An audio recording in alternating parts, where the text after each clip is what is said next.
pozdravljam 4 goste, predstavnike Združenja Levice, in sicer gospod Špelo Peršer-Mlakar, gospod Violeta Tomić, gospoda Simona Brežana in gospoda Dušana Cveta.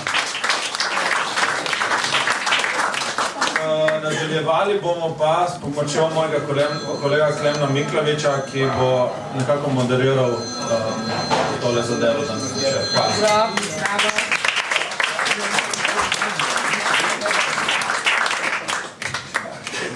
Torej, kar stvari, da ne bomo izgubljali časa, da bomo še ujeli, kaj danes, četrtfinale, polfinale.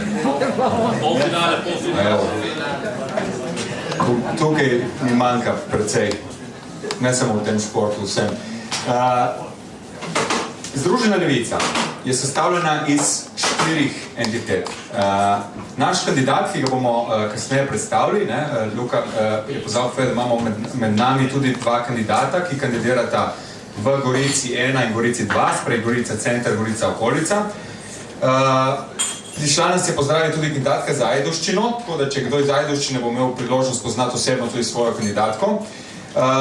Ampak najprej dajmo se vrniti k Združeni levici in pogledati v drobove Združene levice. Za nas, ker je naš kandidat ni strankarski kandidat, je zanimiva predvsem ta 4. skupina pri Združeni levici.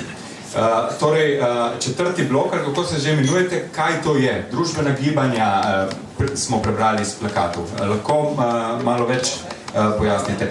Med drugim, Simon Brežan je koordinator te 4. skupine znotraj Združene levice, sicer je pa zdravnik in raziskovalec možganov in se tudi spozna na družbo, upam, kaj slišali tudi o tem kasneje. Hvala za besedo.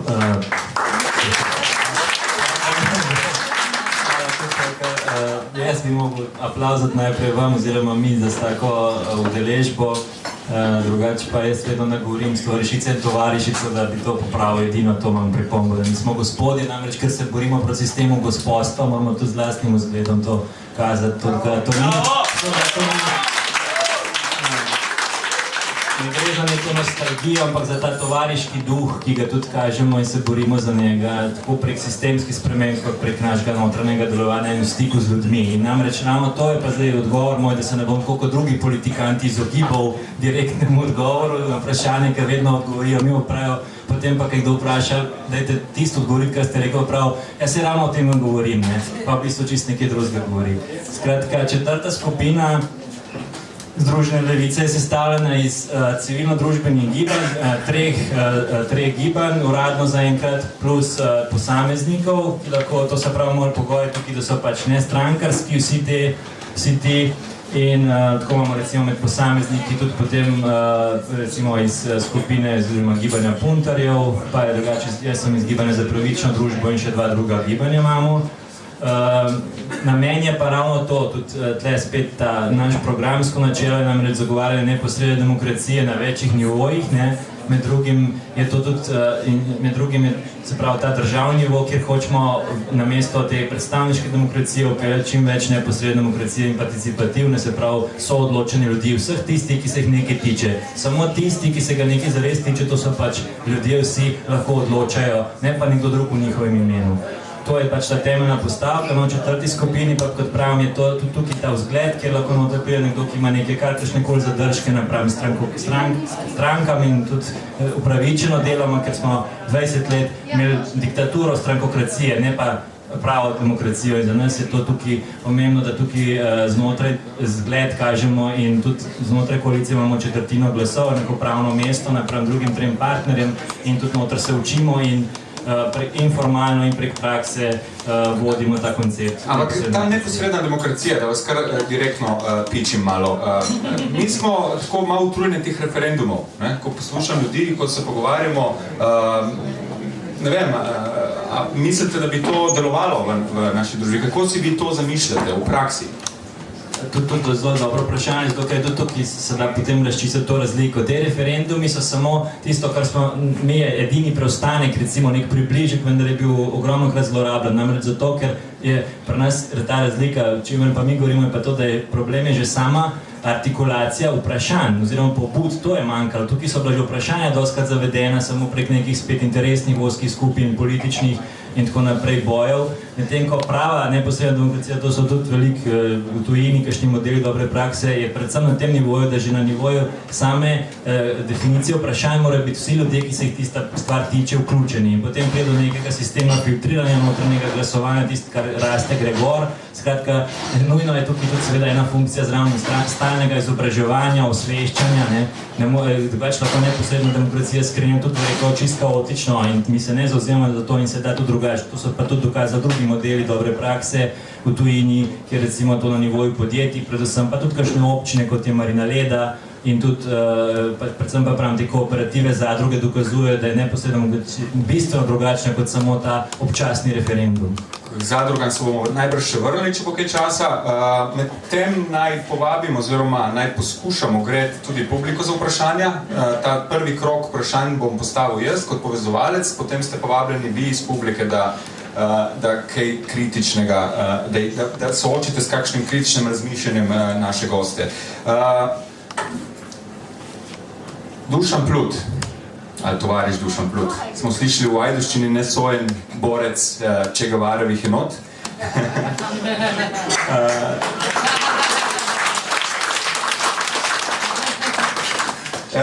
Vi niste tako nov obraz v tej naši politiki.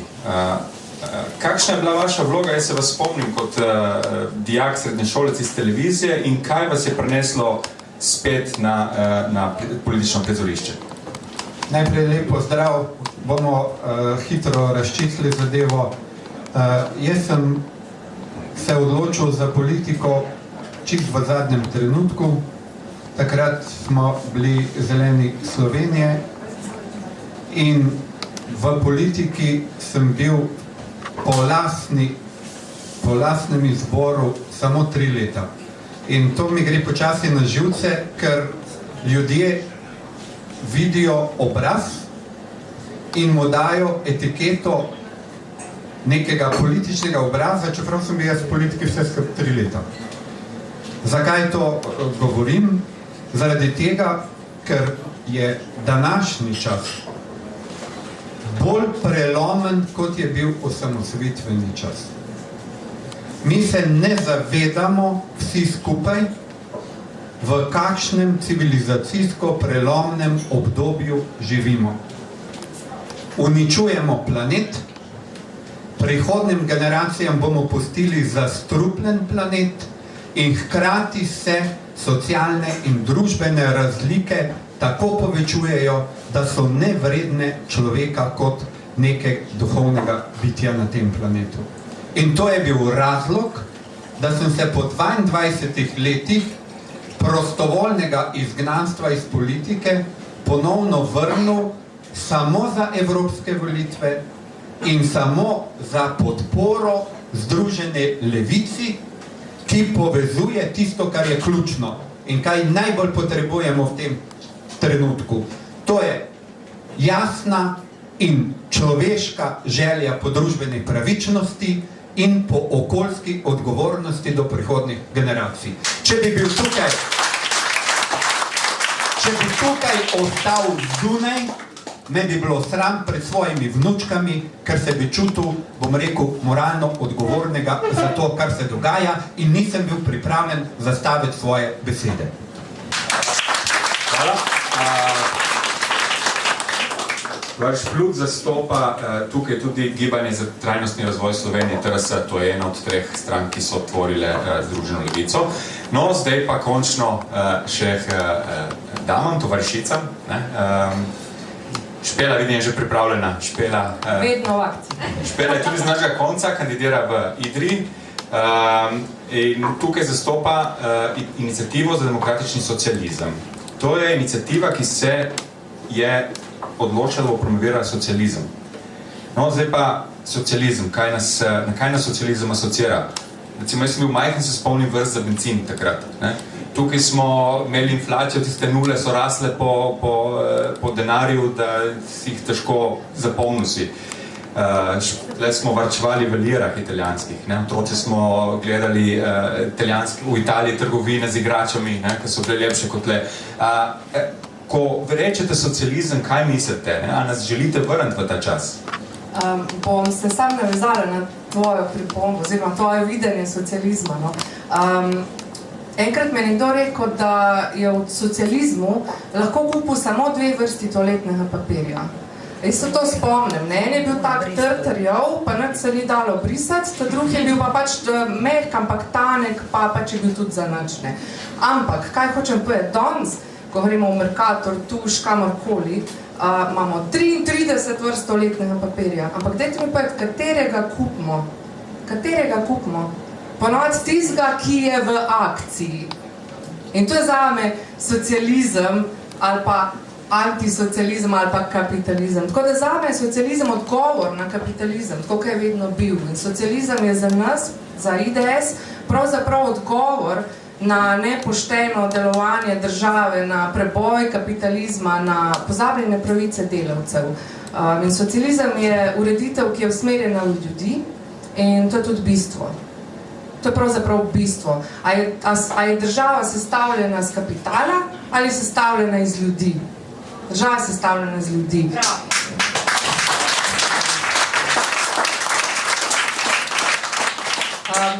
Zdaj samo, da pomirim strastine. Mi ne zagovarjamo totalitarnih režimov, mi ne zagovarjamo nekih pristopov, kjer bomo spet hodili po Milko v Avstrijo ali pa v Italijo ali pa mogli hoditi po kavu ali pa imeti redukcijo električne energije, ker vse to v resnici ni potrebno. To v resnici ni potrebno. Socializem, kakršen ga vidimo mi, je socializem, ki bo skrbel za delavski razred, ki bo poskrbel, da se ne bojo odprodala vsa naša podjetja, vse naše bolnice, vse naše šole, vrtci in vse, kar so naši starši v socializmu plačali in izgradili. In ta socializem je tisti socializem, v kjer ga mi verjamemo. V razmerja plač, v pošteno razdelitev dobrin in v skrb za človeka. Hvala. No in sedaj zvezdi večera, če smem. A replike pa noč nič da? Je bom jaz dala. Čakam tle. Po mojem so že naproženi možnari. Violeta Tomić, dramska igralka, stopila v politiko nekaj časa v stranko, Demokratična stranka dela je ime vaše stranke. To je pač delavstvo in področje pravic državljanov in delavcev je tudi ena od srednjih tem te stranke. V tej regiji smo tudi občutili te tranzicijske polome in tako naprej, mesna industrija Primorske, Meblo in tako naprej propadel. Pravijo, s privatizacijo bi to rešili, se tem ne bi zgodilo. Če bi v 90-ih letih zadeve prodali tu investitorjem, bi prišel svež kapital, bi zasebniki bolje upravljali kot država in tako naprej. Kaj vi ponujate, oziroma kako odgovarjate na te, ki nas preprečujejo, da ravno zato, ker nismo privatizirali, smo tle, kjer smo? Ja, smešno, ne? Vse privatiziramo.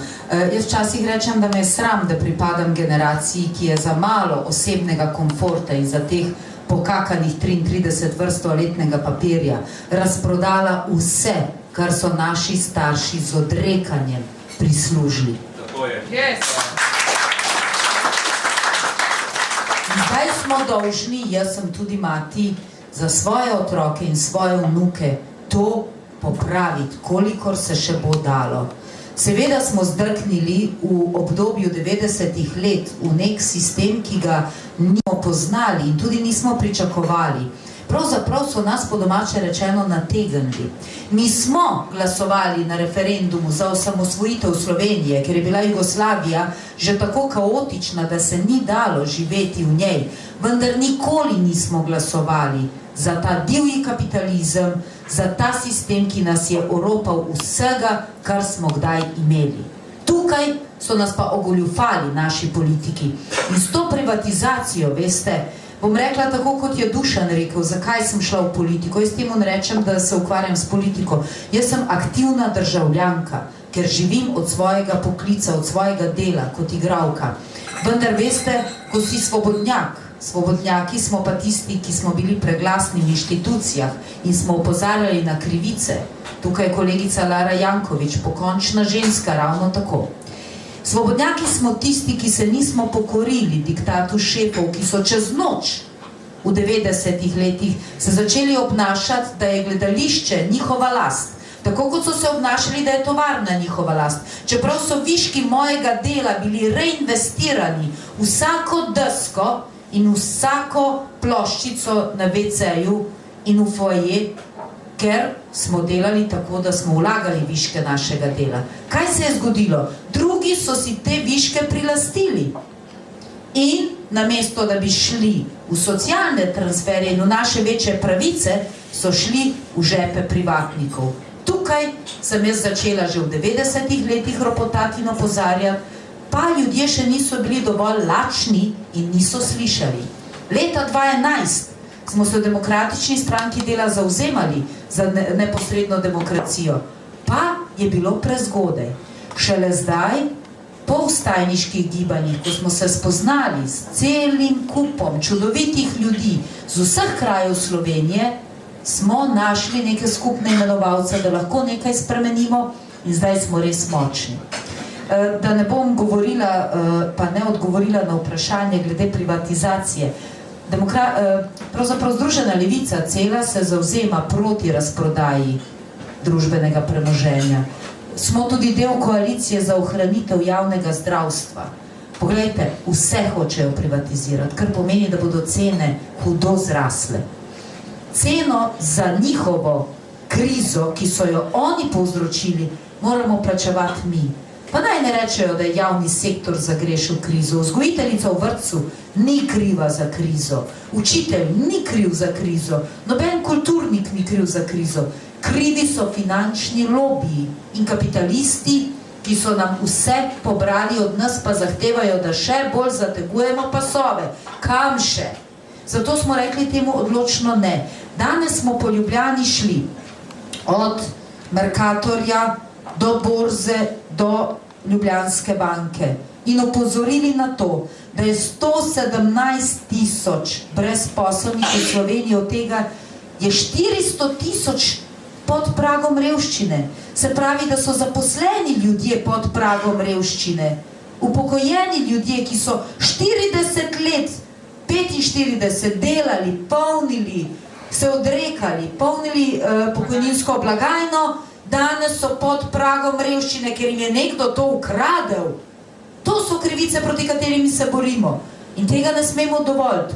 Zaposleni ljudje bi morali pošteno živeti od svojega dela. Zato se zavzemamo za plačilno razmerje 1:5 maksimalno. Takrat bomo šele pravična družba. Hvala. Posebno zvezo zategovanje pasu slišimo pogosto. Vaši nasprotniki pravijo, ne moremo porabiti več, kot ustvarimo. Od nekje treba vzeti. Od kje vzeti? Kdo mi bo odgovoril? Ja, jaz takoj, če dovolite, ker ne moram nehati, ker me to tako razburi. Ja, kje vzeti tam, kjer je? Sej ni pri meni denarja, pa pri vas.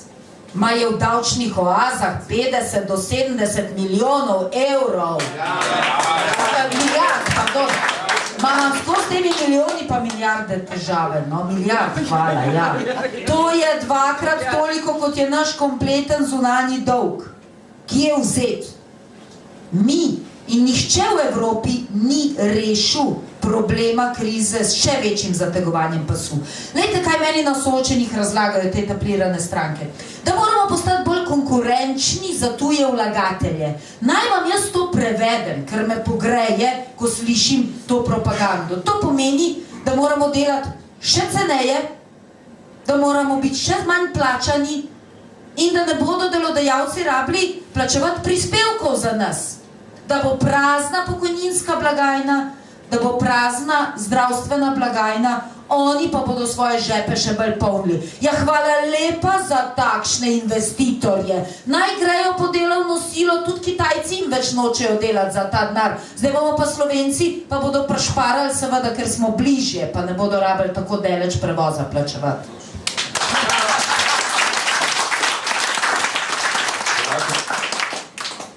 Še bolj konkretne zadeve. Sistemska korupcija v Sloveniji po objektivnih kriterijih pobere 15 do 20% našega bruto družbenega proizvoda. Si predstavljate, kaj to pomeni? Sistemska korupcija se je razpasla v vseh sektorjih. Nobenega posla več ne moreš dobiti, če ne podkupiš tle celo vrsto od, da ne rečemo, uradnikov do politikov. To je prvi vir. Če zmanjšamo sistemsko korupcijo v naslednjih 4 letih za polovico, rešimo problem javnega sektorja. 500 milijonov evrov gre za okolju škodljive subvencije na leto. 500 milijonov evrov. Promet, energetika, kmetijstvo. Hkrati pa uvažamo 80% ekoloških proizvodov, to se pravi hrane. In če pogledamo še to, kar je Violeta rekla, to skrajna velika in naraščajoča razmerja ne samo v plačah, ampak v premoženju. Če razmišljamo o tem, da enostavno nimamo obdavčenega kapitala, torej finančnih transferjev, kar je nemogoče razmišljati. To se pravi, da tisti, ki ima kapital, že sam po sebi pridobiva in se socialne razlike povečujejo. Vprašanje o tem, kje je denar, tukaj je denar. To se pravi, da se mi moramo maksimalno potruditi, da po domače povedamo, pravično obremenimo, davčno obremenimo prebivalce Slovenije. In mi skupnega premoženja sploh nimamo dejansko obremenjenega. To je nemogoča situacija. Tako da ni problem socialna država. Problem je v tem, da za to državo napačno, destruktivno upravljamo in da ni problem v denarju. Če bi pa še nadaljeval, samo še en stavek se opročam, ker to je ključno vprašanje, ki ga vam bo vsak postavil, kaj ta združena levica, pa te utopične levičarji si domišljajo, od česa bomo pa živeli. To je, zato se oproščam, da na to opozarjam. In naslednja stvar, bomo pa kasneje se vrnili, je pa dejstvo, da Slovenija lahko v naslednjih 4 letih, ne kot politična parola, ampak na osnovi naravnih virov, ki jih imamo, odpre 40 do 50 tisoč delovnih mest. Ste lahko konkretno? Absolutno. Če želite, lahko to zelo natančno razčlenim, pa bo preveč časa minilo. Tako bomo videli, kam, v kjero smer. Tako, ker to je pa naslednja stvar. Ja, rejši sem potem tiho, čist do konca, ker to se mi zdi, da je ključno. To se pravi... Se vidi, da imate ta latinsko-ameriški stil. Ja, tako. Obdavčitev, absolutno. Obdavčitev plus nova, konkretna, realna delovna mesta. Začel bom s tem, ker bo me Jadranka lahko potem podprla. Kmetijstvo. Prehranska samooskrba. Minister Ostrc, ki ni noben ekolog pretiran, ampak en normalen minister za kmetijstvo je bil v prvi vladi, 1% povečanja prehranske varnosti Slovenije, samooskrbe, pomeni 1000 novih delovnih mest. Prehranska samooskrba Slovenije v tem trenutku je 50 do 60%. Kot veste, pri zelenjavi 35, vam te številke natančno povem, od mleka do jajc, če vas zanima, pa najbrž vas ne pretirano. Če povečamo prehransko varnost Slovenije na sprejemljivih 80%, imamo tukaj 20 tisoč novih delovnih mest. Če gremo v ekološko pridelavo hrane, lahko to pomnožimo z 1,5. Les. Prirastek Slovenije, kot veste, ne bom razlagal, 8 milijonov kubičnih metrov lesa, bom rekel, na leto, porabimo ga in posekamo približno 4 milijone, če bi šli za 50% nižjih standardov predelave lesa, kot je v sosednji Avstriji, bi lahko odprli 15 do 20 tisoč delovnih mest, če pa vzamemo avstrijsko povprečje, koliko se veste na kubični meter lesa greš v finalne proizvode, bi lahko odprli 20 do 30 tisoč delovnih mest. Če želite še naprej, energetska prenova zgradb Slovenije, to bi moral postati eden od ključnih naših, bom rekel, razvojno-okoljskih in energetskih projektov. 7 do 10 tisoč delovnih mest, če bi šli samo v 3 do 4 odstotno povečanje, to se pravi 3 do 4 odstotke zgradb v Sloveniji bi energetsko prenovili. Hočete še da nadaljujem? No, vse smo dobili. Ekološki turizem, bla, bla, bla. In še marsikaj.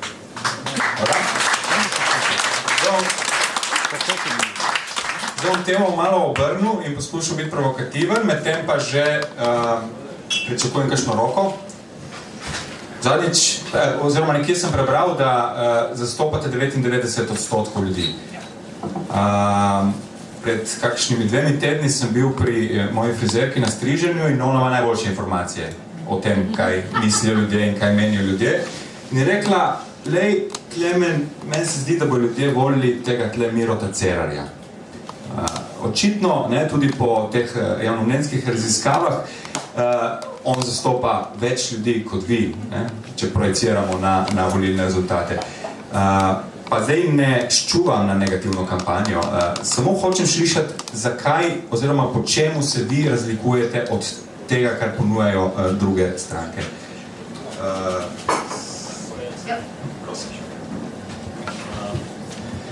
To je eno izmed tudi ključnih vprašanj.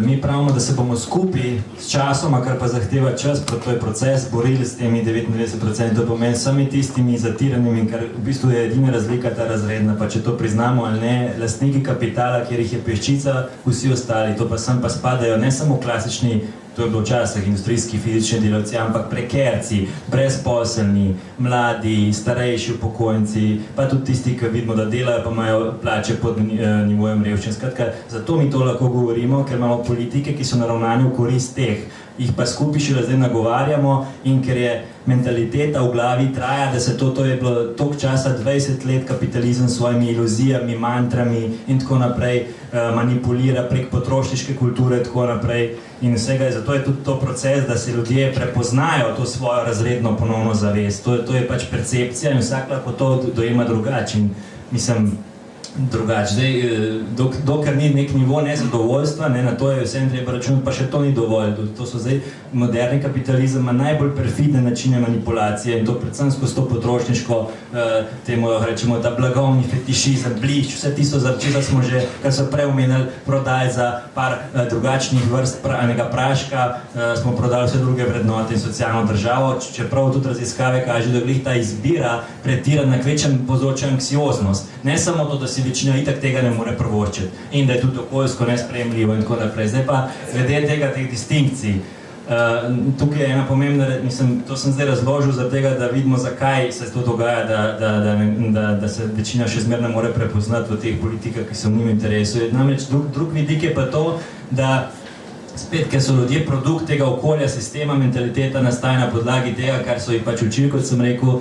Enostavno je zdaj to popularno, še vedno ljudje zanima samo ta antikoncept, se pravi glasovati samo še vedno v skladu, da boš preprečil, se pravi v logiki manjšega zla in to je tudi se tako ponavljali in ker toliko čas let res ni bilo prave alternative, kamor bi se lahko obrnili te prave levice, radikalne v tem smislu, da se zavzema za sistemske spremembe, se tudi niso imeli kam obrniti, se to pa nekako kot neka navada priuči in zdaj samo padajo še vedno oziroma iščejo češ to anti ali pa pač nek nov obraz, pri tem, ki ste ga pa prej omenil, ta specifični fenomen CERA, pa gre tukaj še za eno zadevo, da kot tudi kažejo raziskave ljudje, zdaj, ker ne morejo imeti vse teh zadev, ker sem zdaj govoril sistemskih, ozaveščenih še, ker jih je to okolje navajalo na druge, ne, enostavno zdaj jim je najbolj pomembno in vidimo še vedno bolj na podlagi tega, ali se jim zdi nekdo pošten, ali zagovarja etiko, vrednote in tako naprej. Vso to in temu pa jaz pravim, oziroma mi, to je v bistvu zelo tudi manipulativno. Mi smo tudi za vrednostno platformo imamo seveda in to je del, integralni del, nujni tega novega socializma je socialistični humanizem. To pa pomeni, da se v tem razlikujemo. Mi ne prodajamo teh lažnih floskul, da bomo samo skozi spremembo etike, kot da je to nekaj izuzeto iz drugega okolja. Se pravi, etika tudi iz teh psiholoških vidikov je čisto znano, da je to nekaj, kar se programira, kodira šele skozi celotno spremembo oziroma celoten družbeno-ekonomski sistem določa nivo, kako se bo to v glavah možganov na koncu poznalo, ali bo nekdo etično se obnašal, kakšno bo vedenje, ali bo neetičen. To so pač karakteristike, potem se pravi, ki niso ločene. Zdaj pa, če nekdo zagovarja samo to, vse ostalo pa recimo še naprej ohranja izkoriščevalske odnose na nivoju produkcije in tako naprej, je to nemogoče. Se pravi, to je pač ali iluzija, ali pa pač namerno zavajanje. V tem smislu mi zagovarjamo seveda tudi to, da se normalno humanizem, solidarna humanost, ampak mi se zavedamo tega, da to lahko pride samo skozi kompletno sistemsko spremembo, kjer ne bo več imperativa profita, izkoriščanja tekmovalnosti. To je nezdružljivo, se pravi, v tem smislu noben kapitalizem, niti ta hierarhična, avtoritarna strankokracija ne more biti ne zelena, ne etična, ne humana, ne solidarna. No, jaz bi se navezala na to zelo popularno stranko, ki vsi toliko predvidenih točk dajejo. Pa seveda spet ni negativna kampanja, ampak samo naša analiza. Ne? Vi morate vedeti, recimo mi delamo tukaj vsaj 3 do 5 let na enem razvoju neke strategije. In vemo, kako težko je priti do medijskega prostora, kako težko je priti do ljudi. In nekdo, ki uspe čez noč, vprašajte se, kdo vam ga je serviral. Ne gre to tako hitro. In dragi moji, SMC so sproducirali tisti, ki hočejo zadržati svoje stolčke, ker on bo ohranil njihove pozicije, on bo ohranil status quo. Mi smo pa seveda nevarni, ker hočemo spremembe. 2 mandata je čez glavo dovolj za vsakega poslanca. Nima kaj doživljenjsko tam sedeti. In konkretno ta visoko etični odvetnik je bil del vseh teh vlad, vseh 20 let. Sodeloval je pri zakonodaji, sodeloval je pri pisanju zakonov in zakaj ni takrat svoj etično-moralni kodeks tako postavil ven, da bi se uprl tistim, ki so ga mastno plačevali in ga bodo še naprej. Bog ne, no vse, kdor ga bo volil, bo videl.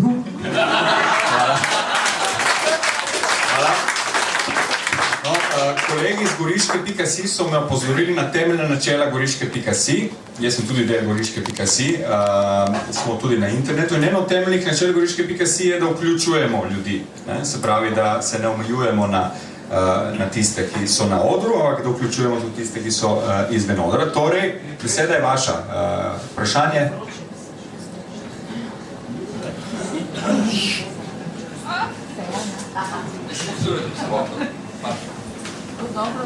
Od evropskih do zdajšnjih volitev se je v Združeni desnici pojavila ne četrta stranka, ampak ta četrti blok. Zelo zanimivo vključili v koalicijo tudi ta moment. In zdaj bi jo sprašal to, ker sam samo špekuliram, vi najbolj bolje veste, a kaže to na neko določeno averzijo ljudi do strankarskega političnega dejstvovanja, da se vključujejo kot civilne iniciative posamezniki in naprej. In če je temu tako, zakaj? Zakaj imajo ljudje, če že pride do tega, da hočejo biti politično aktivni, da pa nočejo biti strankarsko aktivni? Ja, tukaj, na letakih, ki smo jih delili, smo najavili tudi tovarišico Jadranko Vesel. Na odru jo sicer zamenjal Simon, ampak pravijo, mi sugerirajo z odra, da je ona najboljša za odgovoriti na to vprašanje. No ja, mogoče ne najboljša, ampak mislim, da imam en zelo konkretno izkušnjo in zelo konkreten razlog. Poglejte, v bistvu se ne gre za verzijo. Ne misliti, jaz sem pač v 4. bloku po sili razmer. Ukvarjam se z eno temo, ki je pomembna za vse. Če se priključim katerikoli stranki, bomo od tistih strank na desni, ki že na te teme delajo nekaj, enostavno izključena. Dobesedno. Moje prepričanje je čist jasno. Združena levica. Ampak zato, da ne strankarsko funkcioniram, sem pač v nekih civilnih združenjih, kjer sem že aktivna najmanj 15 let. In jaz mislim, da je v bistvu neproblematično toliko to, da se v bistvu na nek način politično opredeljujemo, da je bolj pomembno to, da se izjasnujemo po vprašanjih, torej po vsakem posebej. Jaz ne bi problematizirala na tak način, kot si to ti naredil, in mislim tudi, da ne gre za verzije. Če gre pri ljudeh za verzije, potem je ta verzija prisotna tudi pri stranki oziroma strankarskem delovanju Združene levice. Jaz pa mislim, da je v bistvu to, da vključuješ 4. blok ali pa civilno sceno oziroma odprta gibanja, ki sprejemajo, pašte, vsa ta gibanja in v enem od teh jaz sodelujem v mreži za neposredno demokracijo, nimamo samo enako mislečih. Imamo zelo različne kolege med sabo, ki ni nujno, da rečejo, jaz sem za socializem, recimo. Ampak so pa definitivno izrečeni za neposredno demokracijo. Tako da jaz tukaj ne vidim problema. Je pa res, da je problem odnosa do strank izgradila scena, ki je do zdaj delovala strankokratsko. To pa je. Zato jaz mislim, da je pomembno ta 4. blok prisoten v Združeni levici. Da je v bistvu to tisto, kar nas razlikuje od vseh ostalih strank, ki nastopajo na teh volitvah. In vsakih naslednjih, upam.